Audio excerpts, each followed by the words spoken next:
रात के करीब 2:30 बज रहे होंगे। नाइट शिफ्ट करने के बाद मैं पैदल ऑफिस से घर की ओर लौट रहा था। वाहन ना होने के कारण बीते 1 डेढ़ साल से महानगर की सुन्नी बियाबान और लंबी सड़कें हमसाया बनकर मेरे साथ चलती हैं। बाप रे, इतनी लंबी लंबी और भूतिया सड़कें खत्म होने का नाम ही नहीं लेती। बस चलती रहती हैं, चलती रहती हैं, रुकने का नाम ही नहीं लेती।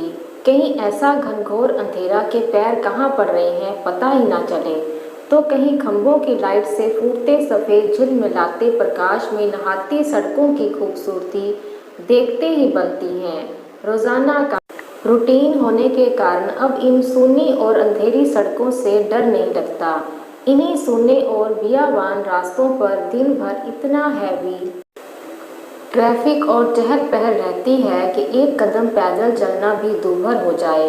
मई की बेरहम गर्मी, माथे से चूता पसीना और ऐसे में अचानक हल्की हल्की ठंडी चलने लगे। माथे के पसीने से टकराती ठंडी हवा कितनी शीतलता प्रदान करती है।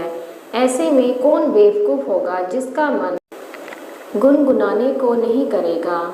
गुनगुनाता हुआ मैं आगे बढ़ ही रहा था कि अचानक आंखें एक जगह पर जाकर ठिठक गई।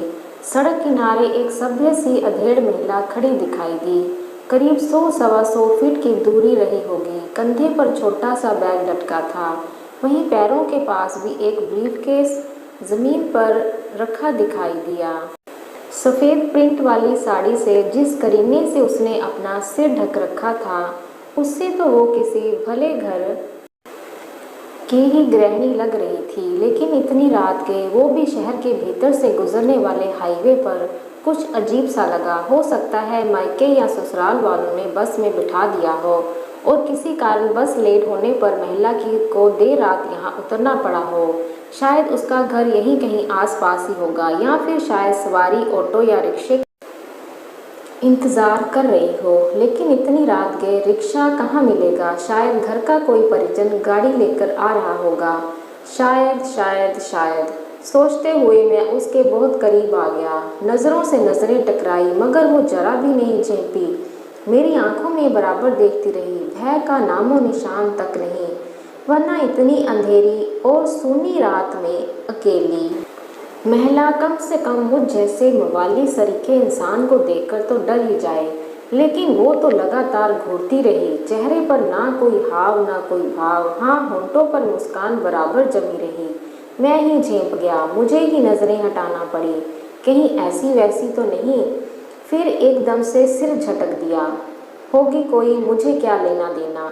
मैं तेजी से कदम बढ़ाता हुआ अनजान महिला को क्रॉस कर गया। अनजाने डर और शर्म के मारे मैंने फिर पलट कर नहीं देखा। ना जाने वो क्या सोच बैठे। चलते चलते मैं दूसरी सड़क पर आ पहुंचा। अब वो सड़क और महिला पूरी तरह से ओझल हो चुकी थी। कहीं कोई भूत भूत तो नहीं थी। थोड़ी देर पहले भला लगने वाला रास्ता अब भयभीत करने लगा था। मैं जल्दी जल्दी अपने घर पहुंच जाना चाहता था। इसी तरतमे में चाल में गजब की तेजी आ गई और बड़े बड़े डग भरने लगा। करीब 1.25 किलोमीटर ही चला था कि अचानक मुंह से चीख से निकल गई।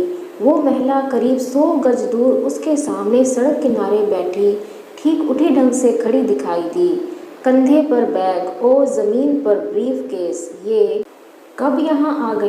एक ही रास्ता तो है, ना कोई गाड़ी निकली और ना ही वह पैदल दौड़ती हुई मुझसे आगे निकल गई। मेरा पूरा शरीर मारे डर के पसीने से तरबतर हो गया। लगा कि आज की रात आखिरी रात है। वो भूतिया औरत कुछ देर में मुझे चबा चबा कर खा जाएगी। मैं बेतहाशा भागा, इतनी तेज़ कि पता ही नहीं चला कि वो औरत कब पीछे रह गई। भागता रहा और सीधे घर पर जाकर ही रुका। सांसें धोखनी सी चल रही थी। घर के बाहर कुछ ही पल खड़ा रहकर अपनी सांसों पर कंट्रोल किया। अगले दिन शाम करीब 5 बजे ऑफिस पहुंच गया। एक बुजुर्ग कर्मचारी को रात का सारा घटनाक्रम सुना डाला।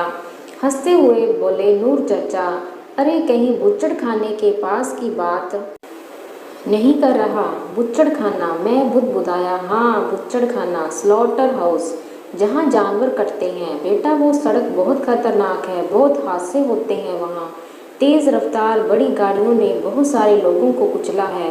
सुना है कि कई साल बस का इंतज़ार कर रही एक औरत को भी एक ट्रक ने रौंद डाला था। तुझे नहीं, बहुत सारे लोगों को दिख चुकी है। लेकिन बेटा, भली औरत की रूह लगती है, कभी किसी को नुकसान नहीं पहुंचाती। मैं हैरान था और परेशान भी। अब कैसे निकलूंगा उस रास्ते से रात में पैदल? और एक आत्मा, औरत की रूह से आमना सामना हुआ है मेरा, वो भी भली औरत की रूह।